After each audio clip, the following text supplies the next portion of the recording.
Ma sœur a dit, viens juste pour un déjeuner familial décontracté. On te trouvera une place. Mais quand je suis arrivé, il n'y avait pas de siège pour moi. Ma mère a montré un tabouret de bar dans le coin. C'est bien pour toi, n'est-ce pas? J'ai hoché la tête.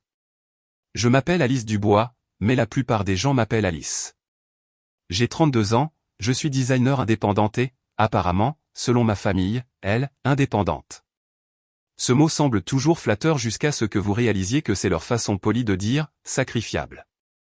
Tout a commencé par un SMS de ma sœur Chloé, passe pour un déjeuner familial décontracté dimanche. On te trouvera une petite place. Cette émoticône souriante aurait dû être un avertissement. Je n'avais pas eu de ses nouvelles depuis des mois, mais soudain, elle me voulait là, comme si elle me faisait une faveur. Étienne, mon petit ami, a jeté un coup d'œil au message en préparant le café. Tu es sûr de vouloir y aller? C'est juste un déjeuner, ai-je dit en haussant les épaules.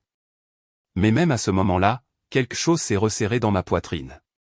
Ce n'est jamais, juste un déjeuner, avec ma famille. C'est une performance tacite, une hiérarchie déguisée en hospitalité. Le dimanche est arrivé, clair et ensoleillé, le genre de matin qui vous fait penser, peut-être, juste peut-être, que ce sera différent cette fois. Je suis arrivé avec 10 minutes d'avance, pensant que je les aiderais à s'installer. Mais quand je suis entré dans le restaurant, mon espoir s'est évaporé. Ils étaient là, déjà assis autour d'une longue table, les assiettes à moitié mangées, les mimosas à moitié bus, les rires résonnant comme si j'étais arrivé à la célébration de quelqu'un d'autre. 9 sièges, 9 assiettes, pas de place pour moi. Chloé n'a même pas levé les yeux de son verre. Mon frère, Nicolas, m'a fait le plus bref des hochements de tête, puis est retourné immédiatement se vanter de son nouveau projet. C'est maman qui m'a finalement reconnu, souriant avec cette chaleur condescendante qu'elle a perfectionnée au fil des ans. « Oh, Alice, nous ne pensions pas que tu viendrais vraiment », a-t-elle dit, agitant vaguement la main vers le bar. « Ce siège là-bas est bien pour toi, n'est-ce pas ?» Le « siège là-bas » était un tabouret de bar solitaire dans le coin, à côté d'un plateau de Versailles. Pendant une seconde, je suis resté là, figé, embarrassé, faisant semblant que ça ne piquait pas. Puis, j'ai souri poliment, je me suis approché et je me suis assise. De cette petite île d'isolement, j'avais une vue parfaite sur eux. Chloé rejetant ses cheveux en arrière, riant trop fort à quelque chose que Nicolas avait dit. Papa gesticulant avec sa fourchette en racontant une de ses histoires interminables. Il ressemblait à un portrait de famille. Je ressemblais à la serveuse qui s'était attardée trop longtemps. J'ai commandé un café au lait et j'ai regardé pendant qu'il commandait une autre bouteille de Prosecco. Le mari de Chloé, Luc, l'a levé bien haut comme s'il portait un toast de mariage. Le serveur riait avec eux. Leur monde n'avait même pas de place pour moi. Et pourtant, d'une manière ou d'une autre, c'était moi qui étais censé continuer à venir, à sourire et à payer ma part. C'est à ce moment-là que quelque chose a changé en moi. Pas de la colère, pas de l'amertume, juste une prise de conscience nette et précise. Ils ne me verront jamais différemment si je ne les y oblige pas. La serveuse est passée et j'ai attiré son regard. Pourrais-je régler l'addition, s'il vous plaît? Elle m'a tendu le petit reçu 5,30 € pour mon café au lait. J'ai souri et dit doucement, en fait, pourriez-vous mettre le reste des consommations de la table 7 sur cette carte? Elle a cligné des yeux, confuse. Toutes? Jusqu'à la dernière goutte de Prosecco. Je n'ai pas bronché, je n'ai pas souri narquoisement, je lui ai simplement tendu ma carte. Une fois la transaction effectuée, je me suis levé, j'ai laissé mon café au lait à moitié fini sur le comptoir et je suis sorti. Pas de sortie théâtrale, pas de porte qui claque, juste le silence et la lumière du soleil et le son de mes propres talons sur le trottoir. À mi-chemin de la maison, mon téléphone a vibré. Nicolas, Alice, c'est quoi ce bordel? Quelqu'un vient de mettre toute l'addition sur ma carte. Plus de 1200 €. Chloé hurle. Maman pleure. Qu'est-ce que tu as fait? J'ai fixé le message pendant un long moment, puis j'ai retourné mon téléphone, écran vers le bas. Je n'essayais pas de les humilier. Je n'essayais pas de me venger. Je voulais juste qu'ils ressentent, pour une fois, ce que c'est que d'être celui qui est laissé pour compte. Mal à l'aise, invisible, et payant pour le confort de tous les autres. Ce soir-là, je me suis assise sur le porche avec Étienne, sirotant un thé sous la lumière ambrée de l'entrée. Il a écouté pendant que je lui racontais ce qui s'était passé, son front plissé, puis adouci. Tu n'as pas surréagi, a-t-il dit finalement.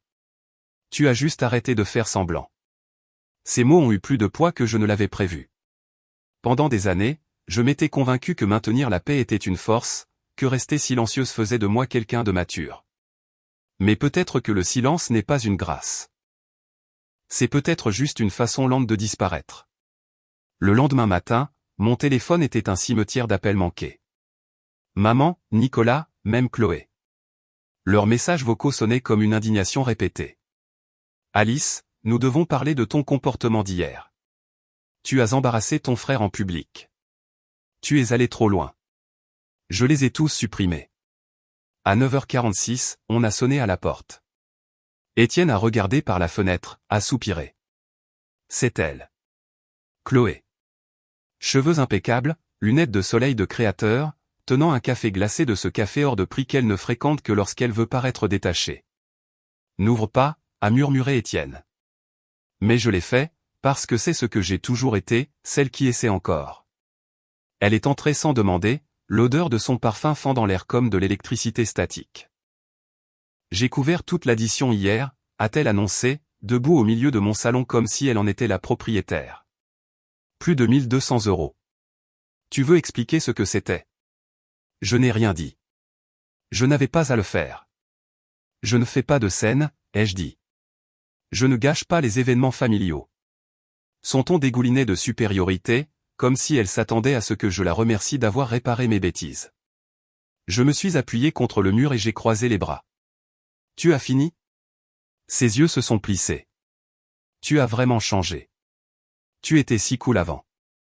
Maintenant, tu es amère. Avant que je puisse répondre, Étienne est entré de la cuisine, s'essuyant les mains sur une serviette. Non, Chloé, elle n'est pas amère. Elle est juste fatiguée.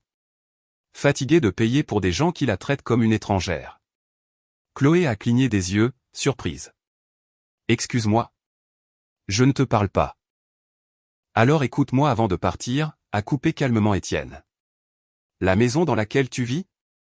C'est Alice qui en est propriétaire. Elle a payé ton loyer, tes factures, tes impôts fonciers pendant près de 2 ans. Tu n'as même jamais dit merci.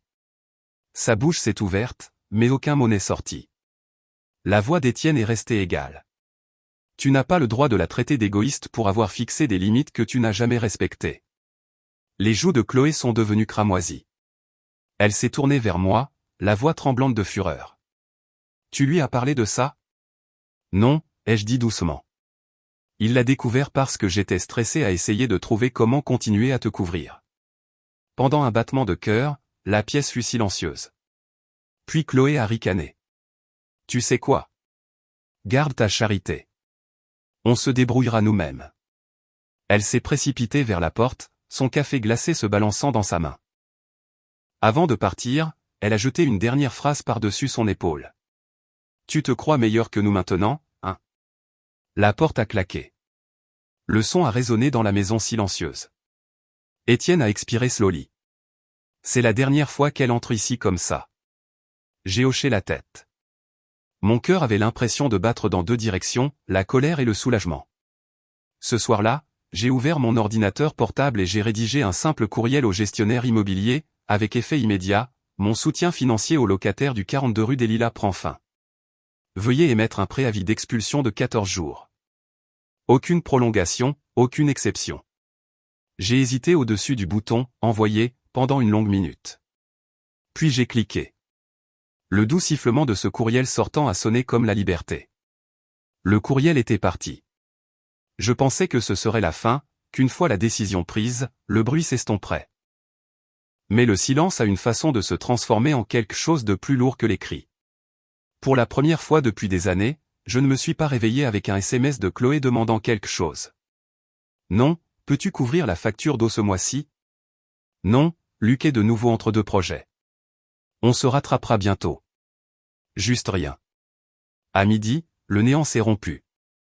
Mon téléphone s'est allumé avec 3 appels consécutifs, maman, Nicolas, Chloé.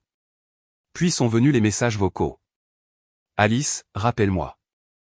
Nous devons parler de cette histoire de maison. Tu surréagis. Il y a des enfants en jeu, si c'est à cause du déjeuner, tu es ridicule. J'ai supprimé chacun d'eux à mesure qu'il arrivait. Chaque mot sonnait comme un piège, appâté de culpabilité. Étienne me regardait de l'autre côté du comptoir de la cuisine, faisant sauter des crêpes comme si c'était un matin comme les autres. Ça va? Ils vont déformer ça en quelque chose de laid, ai-je dit doucement. Ils le font toujours. Il a hoché la tête, glissant une assiette vers moi. Alors ne leur donne pas de public. J'ai essayé de manger. Vraiment. Mais mon estomac se tordait. Chaque bouchée avait le goût d'une culpabilité que je n'avais pas méritée. En fin d'après-midi, je m'étais convaincu que cela se calmerait peut-être dans quelques jours. C'est alors que le SMS de maman est arrivé, ta sœur dit qu'elle et Luc font leur carton. S'il te plaît, Alice, ne rends pas cela permanent. La famille reste soudée. La famille reste soudée. La même phrase qu'elle a utilisée quand j'ai prêté 9200 € à Chloé pour une période difficile temporaire. La même phrase quand Luc a quitté son travail pour se concentrer sur un travail indépendant, qui n'a jamais existé. Cela signifiait toujours une chose, tu arranges ça parce que tu es la responsable. J'ai tapé une réponse. Je l'ai supprimée. J'ai tapé à nouveau. Je l'ai supprimée. À 18h12, on a de nouveau sonné à la porte. Étienne et moi avons échangé un regard. Laisse-moi deviner, a-t-il dit en s'essuyant les mains. Deuxième round. J'ai regardé par la fenêtre. Chloé se tenait sur le porche, les cheveux en désordre cette fois, les yeux rouges, un sac en toile pendant à son épaule. Sa voiture tournait au ralenti dans l'allée, ses deux enfants visibles sur la banquette arrière. Ne le fais pas, a averti doucement Étienne. Je dois le faire, ai-je chuchoté. Quand j'ai ouvert la porte, Chloé n'a pas attendu d'invitation. Elle est entrée comme si c'était encore sa maison. Peut-être que dans son esprit, ça l'était. Tu as vraiment envoyé ce courriel, a-t-elle demandé, la voix tremblante. Oui. Tu nous mets sérieusement dehors? Tu penses que c'est normal? Son ton s'est brisé à mi-chemin entre la rage et l'incrédulité. Tu as eu 2 ans, Chloé. 2? Tu m'as dit que tu commencerais à payer après 6 mois. On économisait. A-t-elle lancé. Mais ensuite la voiture de Luc a été saisie parce qu'il n'avait pas fait de paiement depuis 8 mois, ai-je interrompu. Elle a tressailli. Tu n'es pas obligé de tout me jeter à la figure. Je ne le fais pas. J'en ai juste marre de prétendre que c'est temporaire. Elle m'a regardé comme si je venais d'avouer un crime.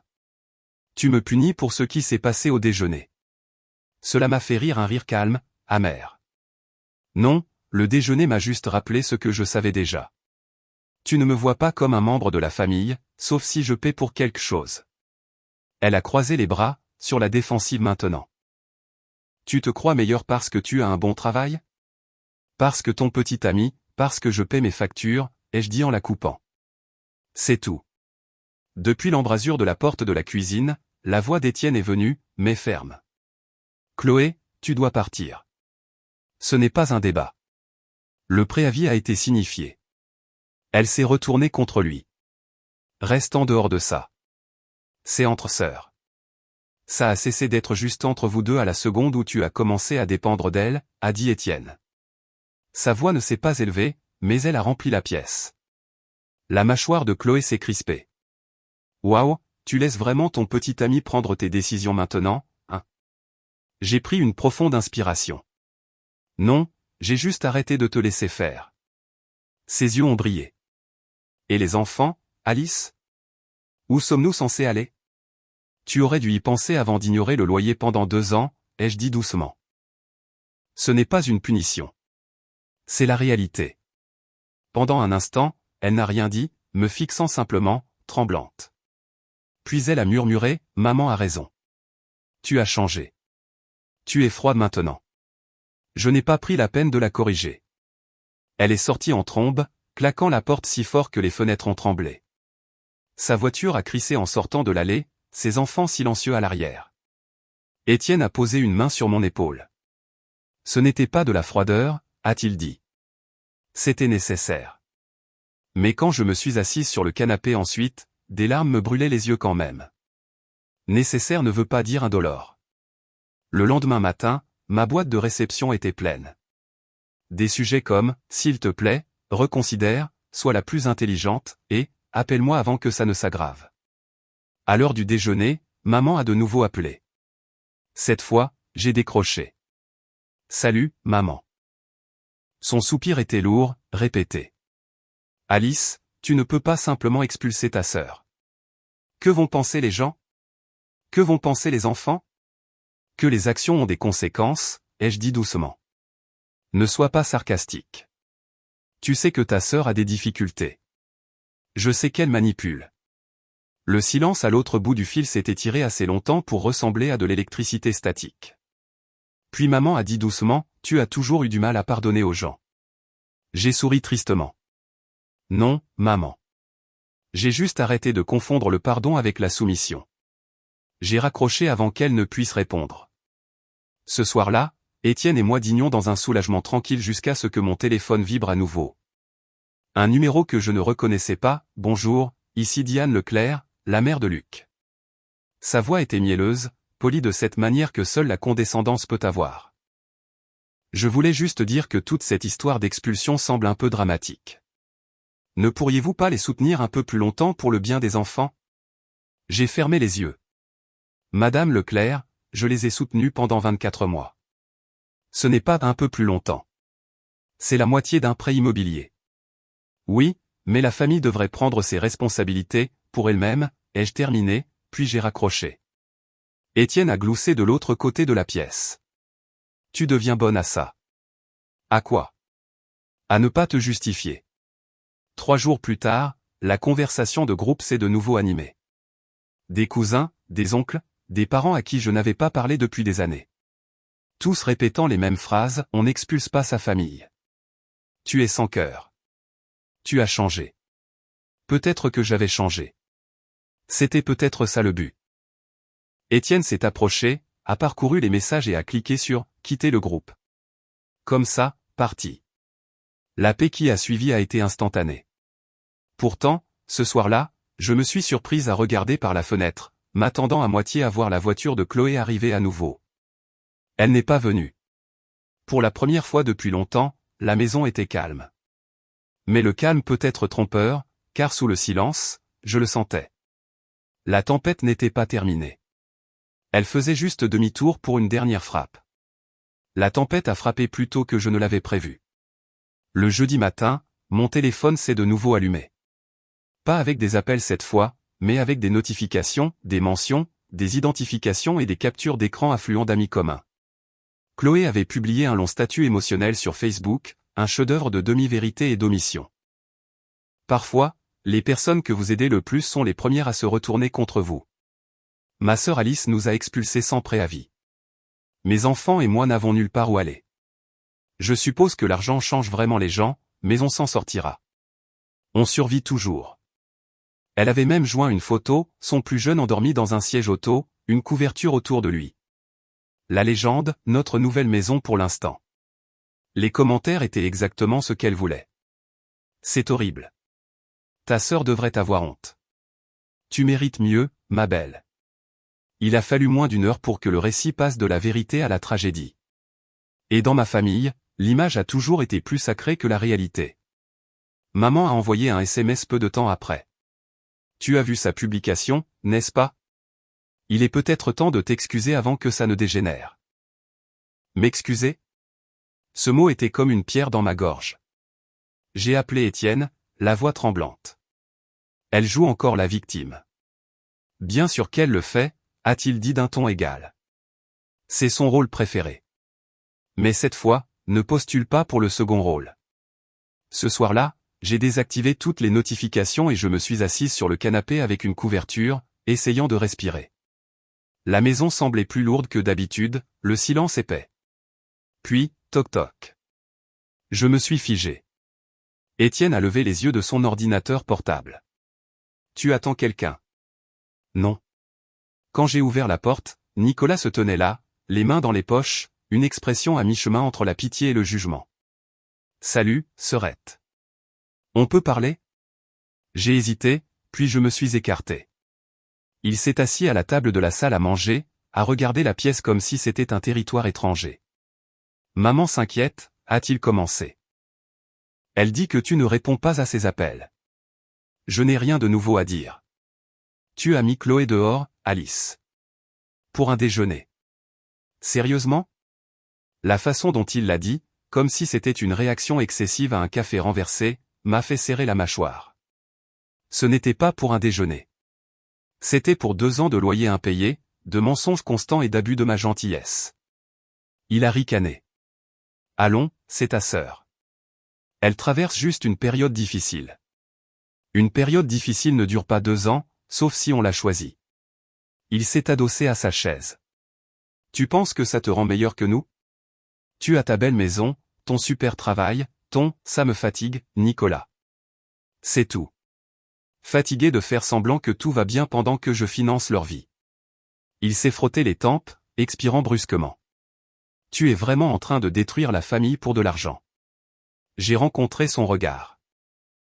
Non, Nicolas. Je me sauve parce qu'ils l'ont déjà détruite par leur sentiment de droit. Il n'avait pas de réponse à ça. Il s'est simplement levé et a marmonné, tu as changé, avant de sortir. 2 jours plus tard, j'ai reçu un message vocal d'un numéro inconnu. La voix était douce, professionnelle. Mademoiselle Dubois, ici Karine Bernard, représentant Diane et Luc Leclerc. Nous aimerions discuter d'une éventuelle affaire juridique concernant la détresse émotionnelle et le déplacement causé par votre avis d'expulsion. Je l'ai réécouté 2 fois avant de comprendre. Étienne a levé les yeux de l'évier quand je lui ai dit. Il te menace de poursuite. Apparemment. Pour quel motif? Pour avoir le droit de tout, je suppose. Il a ri, mais pas moi. Pas complètement. Parce que dans ma famille, les menaces n'étaient pas une question d'argent ou de tribunaux. C'était une question de contrôle. Le lundi, les choses se sont encore envenimées. Un SMS de groupe est apparu de la part de maman, Alice, s'il te plaît, ne rends pas les choses plus laides. La mère de Luc est très contrariée. Pouvons-nous simplement nous rencontrer et en parler? Puis un autre, séparé, de Chloé, tu es incroyable. Tu penses que c'est la justice? Tu es en train de tout gâcher. Tu as toujours été jalouse de moi. Jalouse de quoi? D'une femme qui refusait de travailler, mariée à un homme qui jouait aux jeux vidéo toute la journée et vivait sans loyer à mes frais? J'ai fixé son SMS pendant une longue minute avant de répondre, tu confonds les limites avec la jalousie et la responsabilité avec la cruauté. Puis j'ai bloqué son numéro. À la fin de cette semaine, j'en avais assez.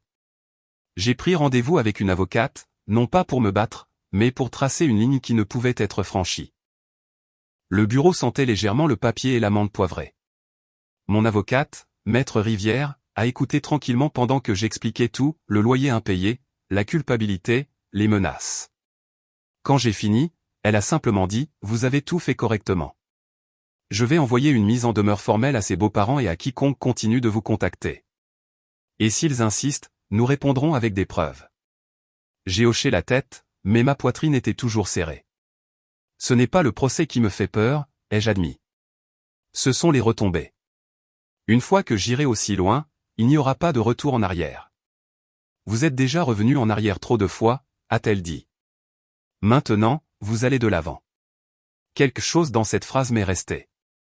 Quand je suis rentré à la maison, Étienne était dans la cuisine en train de couper des légumes pour le dîner. Il a levé les yeux et a souri doucement. Tu l'as fait, n'est-ce pas? Oui. Bien.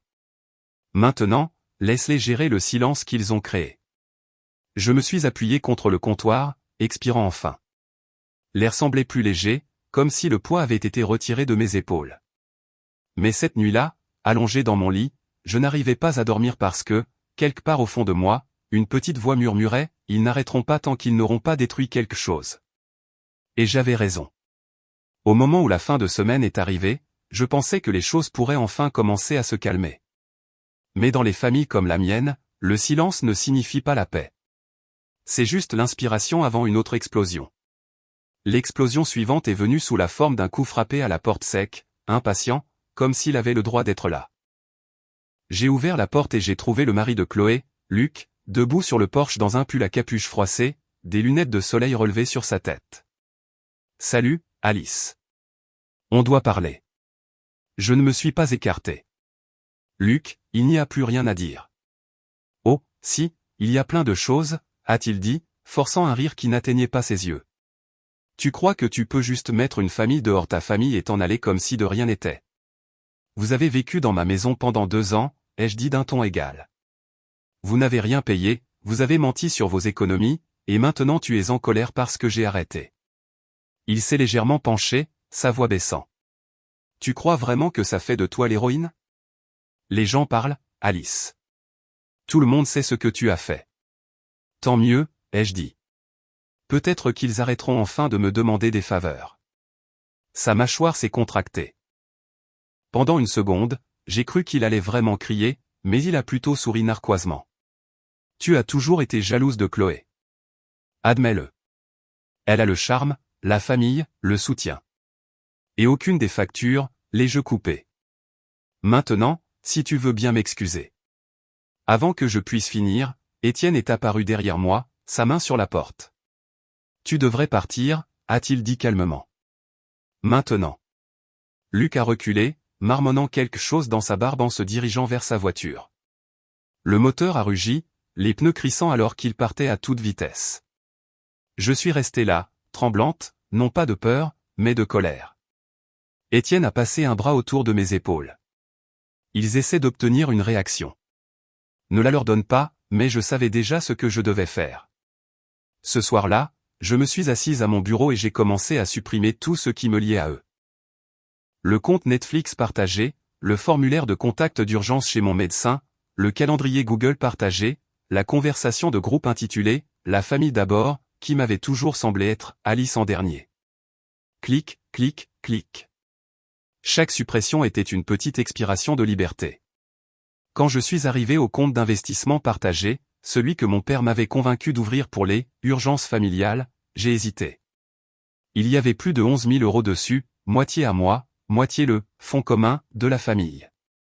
J'ai transféré ma part, renvoyé le reste à l'origine du compte et les fermé définitivement.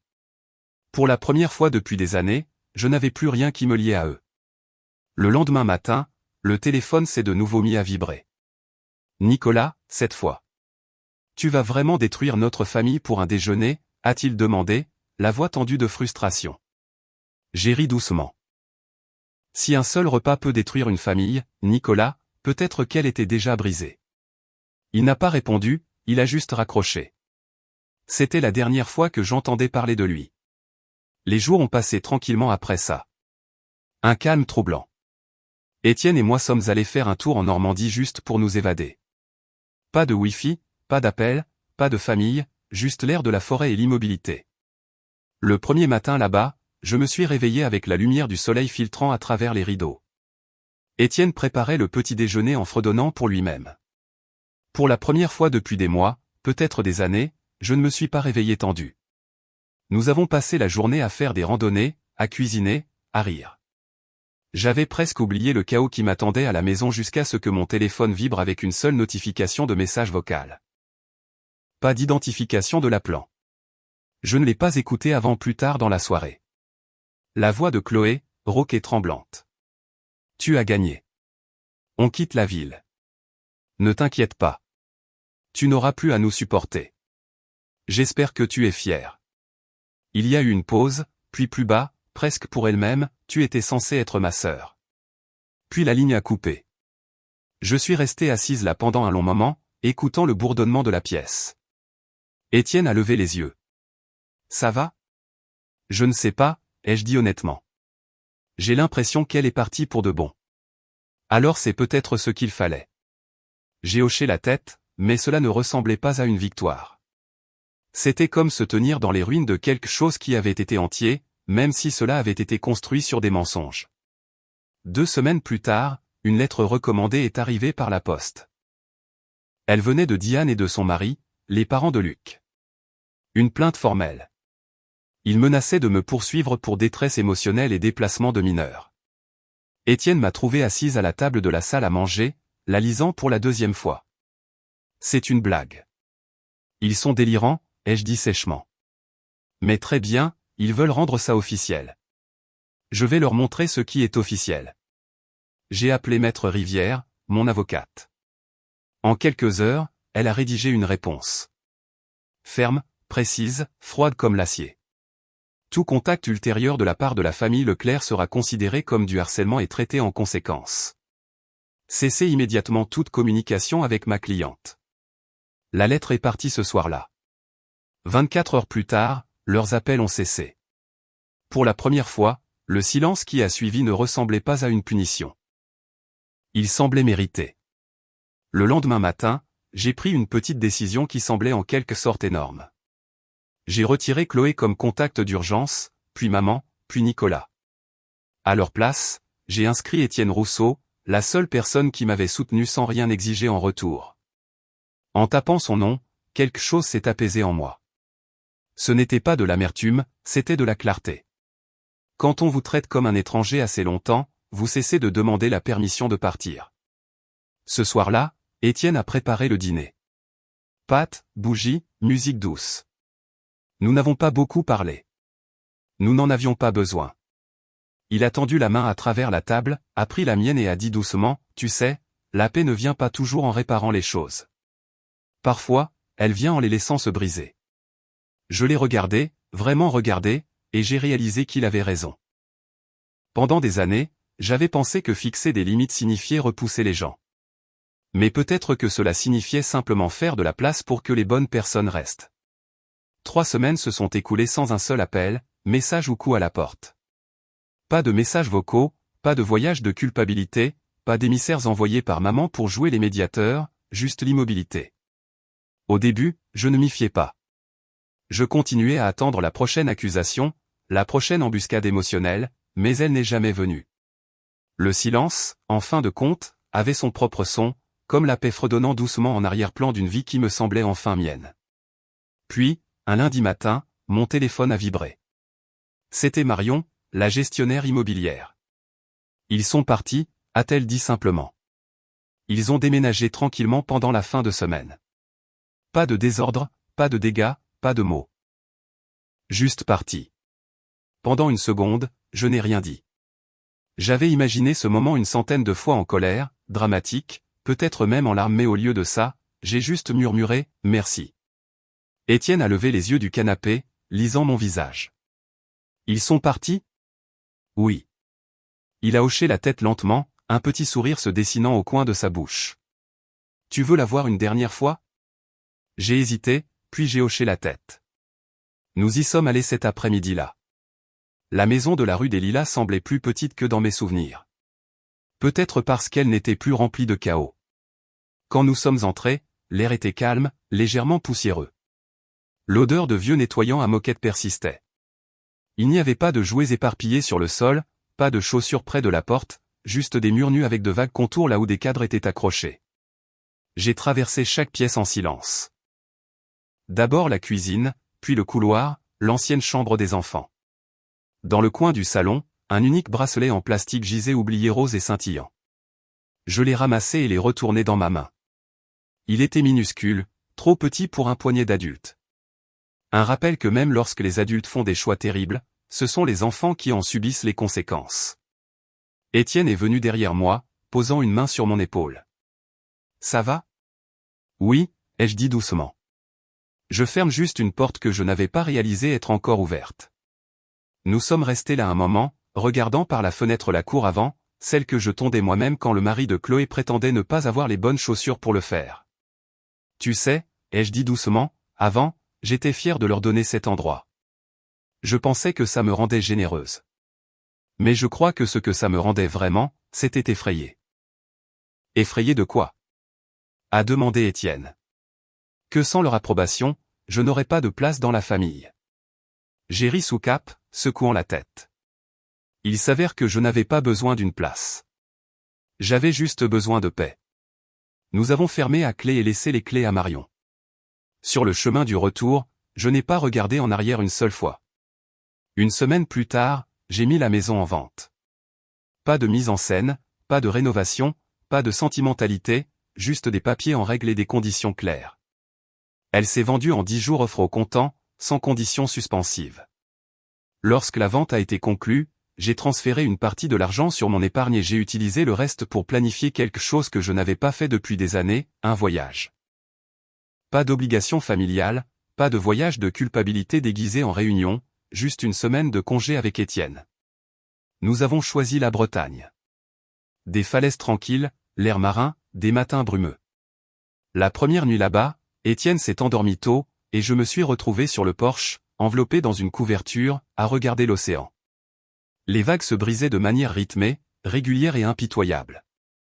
Quelque part entre la marée et le silence, j'ai réalisé que je ne ressentais plus de colère. Pendant si longtemps, j'avais confondu la colère avec la force, celle qui dit « je vais leur montrer ». Mais la vraie force, j'ai appris, est plus silencieuse. C'est quand on arrête de se justifier auprès de personnes qui sont déterminées à vous mal comprendre. J'ai pensé au dernier SMS de maman, tu regretteras d'avoir coupé les ponts avec ta sœur. Les liens du sang sont plus forts que la fierté. Mais elle avait tort. Le sang n'est pas plus fort que la paix, et la famille ne se mesure pas à l'ADN. Elle se mesure au respect. Quand nous sommes rentrés à la maison, j'ai passé en revue les derniers vestiges de mon ancienne vie, j'ai supprimé les calendriers partagés, effacé les anciennes conversations de groupe, mis en boîte la dernière photo de famille qui était accrochée dans le couloir, celle où tout le monde souriait sauf moi. Je ne l'ai pas jetée. Je l'ai simplement mise au grenier, là où elle devait être, faisant partie du passé, pas de mon présent. Étienne est entré alors que je fermais la boîte. Tu as fini? Oui, ai-je dit en expirant complètement. Il a souri et m'a serré contre lui. Bien, parce qu'il est temps que tu arrêtes de porter des choses qui n'ont jamais été à toi de réparer. Décembre est arrivé tranquillement cette année-là. Pas de carte de Noël, pas d'invitation à déjeuner, pas de drame, juste des matins calmes, de la musique douce et du café sur le porche. Un soir, alors que la neige commençait à tomber, Étienne a demandé « Est-ce qu'il te manque parfois ?» J'y ai pensé un instant avant de répondre. Non. L'idée que je me faisais de me manque. La version que j'espérais exister. Il a hoché la tête. C'est juste. Nous sommes restés assis en silence, regardant la neige s'accumuler sur la balustrade. Et alors que le monde extérieur devenait blanc et silencieux, j'ai réalisé quelque chose. Ce n'était pas la vengeance qui m'avait apporté la paix. C'était la libération. J'avais l'habitude de penser que s'éloigner de sa famille signifiait un échec, que j'abandonnais quelque chose de sacré. Mais maintenant, je vois les choses différemment. S'éloigner n'était pas un échec. C'était la liberté. Parce que parfois, la seule façon de trouver sa place est d'arrêter de mendier un siège à la table de quelqu'un d'autre.